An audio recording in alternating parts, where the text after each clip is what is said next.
Break के बाद स्वागत है आपका और चलिए अब शुरू करते हैं 5 मिनट में 25 खबरें। कर्नाटक के सीएम बीएस येदियुरप्पा ने इस्तीफे का ऐलान कर दिया। इस मौके पर येदियुरप्पा बहुत भावुक हुए और उन्होंने कहा, मैं हमेशा अग्नि परीक्षा से गुजरा हूं।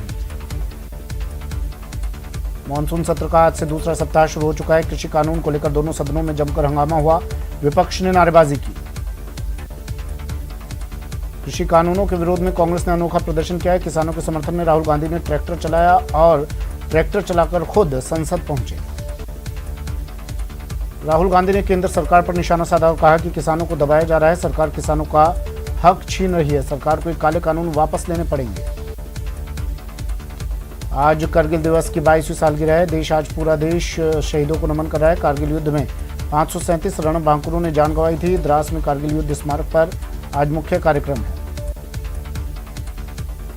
आज कारगिल दिवस के मौके पर पीएम नरेंद्र मोदी ने वीडियो ट्वीट कर कारगिल शहीदों को श्रद्धांजलि दी और उन्हें याद कर शहीदों को नमन किया। केंद्रीय रक्षा मंत्री राजनाथ सिंह और रक्षा राज्य मंत्री अजय भट्ट ने दिल्ली में स्थित नेशनल वॉर मेमोरियल पर शहीदों को श्रद्धांजलि दी। साथ ही तीनों सेना के ने भी शहीदों को श्रद्धांजलि अर्पित की। आज कारगिल दिवस। लोकसभा अध्यक्ष ओम बिरला ने कारगिल शहीदों को लोकसभा में याद किया। बिरला ने सदन की ओर से श्रद्धासुमन अर्पित किए। लोकसभा में मौन रखकर शहीदों के बलिदान को याद किया। खराब मौसम के चलते राष्ट्रपति रामनाथ कोविंद का श्रीनगर दौरा टल गया है। राष्ट्रपति बारामूला में ही शहीदों को श्रद्धांजलि देंगे। कारगिल विजय दिवस के मौके पर आज बीजेपी प्रदेश अध्यक्ष सतीश पूनिया ने शहीदों को नमन किया। पूनिया ने सुबह अमर जवान ज्योति स्मारक पहुंचकर शहीदों को पुष्प चक्र अर्पित किए। इस मौके पर ग्रेटर नगर निगम मेयर शील धाबाई भी मौजूद रही। राजस्थान हाईकोर्ट में आज रॉबर्ट वाड्रा से जुड़े मनी लॉन्ड्रिंग मामले की सुनवाई होगी। बीकानेर जिले में जमीन की खरीद फरोख्त में हुए घोटाले को लेकर ईडी ने रॉबर्ट वाड्रा को गिरफ्तार कर पूछताछ करने की हाईकोर्ट से एक प्रार्थना पत्र के जरिए अनुमति मांग रखी है। प्रदेश के 8 जिलों की 15 नगर पालिकाओं के 17 वार्डों के लिए मतदान वोटिंग जारी है। शाम 6 बजे तक वोट डाले जाएंगे। उपचुनाव में 43 उम्मीदवार किस्मत आजमा रहे हैं। वहीं आज प्रदेश के चिकित्सा मंत्री डॉक्टर रघु शर्मा का जन्मदिन है। इस खास मौके पर कई जगहों पर विभिन्न कार्यक्रमों का आयोजन किया गया।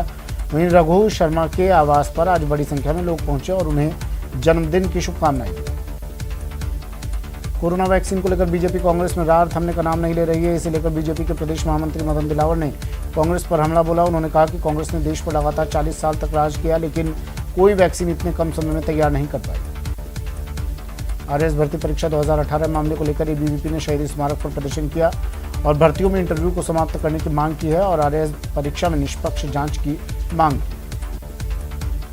अजमेर संभाग के सबसे बड़े जवाहरलाल नेहरू अस्पताल के सफाई कर्मचारियों ने हड़ताल का ऐलान किया है। सफाई कर्मचारी हड़ताल वेतन समय पर नहीं मिलने से नाराज होकर कर रहे हैं। अजमेर आदर्श नगर स्थित न्यू केसरी कॉलोनी निवासी एक वृद्ध महिला ने अपने बेटे और बहू के खिलाफ जिला कलेक्टर और एसपी को ज्ञापन सौंपा है। धौलपुर के जाटोली गांव में खेत के बंटवारे और पैसों के लेन देन को लेकर 2 गुटों में खूनी जंग हो गई। संघर्ष में दोनों पक्ष के 15 लोग घायल हो गए, जिनमें से 3 लोगों को गंभीर चोटें आई हैं। भरतपुर पुलिस ने नकली इंजन ऑयल बनाने की कंपनी पर छापा मारा है। सुभाष नगर में चल रही अवैध कंपनी पर दबिश दी, जहां से भारी मात्रा में ऑयल के पैक डिब्बे बरामद किए गए। पुलिस ने 2 आरोपियों को गिरफ्तार कर लिया। अलवर की अनिवी थाना पुलिस ने शातिर एटीएम ठग गिरोह पकड़ा है। इस गिरोह के 3 सदस्य पुलिस के हत्थे चढ़ गए हैं। इनके कब्जे से अलग अलग बैंकों के 77 एटीएम कार्ड और कैश बरामद किया गया है। आज सावन का पहला सोमवार है और सुबह उज्जैन में महाकाल की भस्म आरती हुई, जिसमें लोगों का तांता लगा और लोगों ने महाकाल का आशीर्वाद दिया, गाइडलाइन का पालन भी किया। सावन के पहले सोमवार को वाराणसी में उमड़ा भक्तों का सैलाब। विश्वनाथ मंदिर में भोलेनाथ की पूजा हुई। भक्तों ने जलाभिषेक कर भगवान विश्वनाथ का आशीर्वाद दिया। सावन के पहले सोमवार पर राजधानी जयपुर सहित प्रदेश भर के शिवालयों में भक्तों की भीड़ उमड़ी है। मंदिरों में सुबह से ही भक्तों की लंबी लाइन लगी है। टोक्यो ओलंपिक में रजत पदक जीतने पर मीराबाई चानू को सदन की ओर से ओम बिरला ने बधाई दी और कहा कि मीराबाई चानू ने देश का नाम रोशन किया है।